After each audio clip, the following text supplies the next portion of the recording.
And here is the Writer's Almanac for Monday, March the 18th, 2019. It's the birthday of Manly Hall, born in Peterborough, Ontario, 1901, fascinated by the occult, went to live in New York, worked for a while on Wall Street, and spent hours in the New York Public Library, working on his great book, which came out in 1928, The Secret Teachings of All Ages, an encyclopedic outline of Masonic, Hermetic, Kabbalistic, and Rosicrucian symbolical philosophy. And it's the birthday of the poet Wilfred Owen, born in Shropshire, England, 1893, grew up in a well-to-do family. But when his grandfather died, it turned out the old man was broke. The family had to move into modest lodgings. Owen started writing poems as a boy, then enlisted to fight in World War I, became a lieutenant. Wounded in 1917, diagnosed with shell shock, sent to a hospital to recuperate, where he met the poet Siegfried Sassoon, and where he wrote many of his most famous poems, including Dulce et Decorum Est, a bitter poem that became the most famous to come out of World War I. The next year he went back to battle, and he was killed at the age of 25. It's the birthday of George Plimpton, born New York City, 1927, the founding editor of the Paris Review, a job he held for 50 years until his death in 2003. The magazine never made any money, so Plimpton had to do other things. And he became famous for putting himself into bad situations and then writing about them.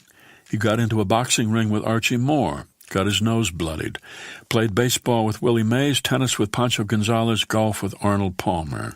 He scrimmaged with the Detroit Lions, played goalie with the Boston Bruins, played percussion for the New York Philharmonic, lost or did badly at almost everything, but he enjoyed it, and he wrote well about his misadventures.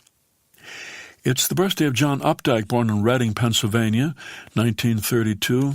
He grew up with a stutter, which he attributed to an encounter with his neighbor in Shillington, Eddie Pritchard, a larger boy, whom, he said, I was trying on the sidewalk in front of our houses to scream into submission. I think he was calling me Ostrich, a nickname I did not think I deserved. So he stuttered, but he said, I never stopped speaking or trying to communicate. He said, you write because you don't talk very well, and maybe one of the reasons that I was determined to write was that I wasn't an orator, unlike my mother and my grandfather, who both spoke beautifully and spoke all the time. John Updike was a good student, worked hard, got a full scholarship to Harvard, majored in English, graduated, moved to New York, got a job at the New Yorker magazine. Didn't like the city. After a couple of years, he moved to Ipswich, Massachusetts, where he lived for more than 20 years. After Updike's death, his friend Bill Wasserman wrote in the local newspaper that Updike liked to play golf, poker, and volleyball, volunteered for the Congregational Church, wore corduroy pants and turtlenecks and sweaters with holes, and at a party once, he slid down the entire stairway on his backside. It was in Ipswich that Updike wrote Rabbit Run, came out in 1960, the first of his novels about Rabbit Angstrom.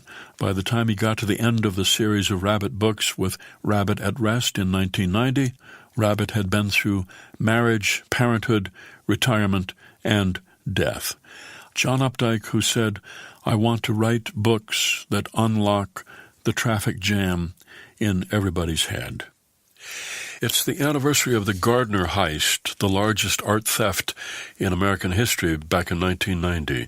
A pair of thieves disguised as Boston police officers with fake mustaches broke into the Isabella Stewart Gardner Museum in Boston shortly after 1 o'clock in the morning, told the guards that they were responding to a disturbance.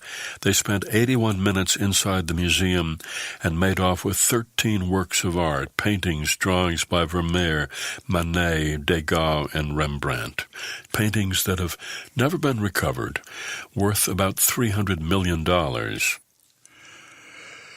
Here's a poem by Hayden Saunier, I Need to Live Near a Creek, because the lush, mossy rush of it hushes me up.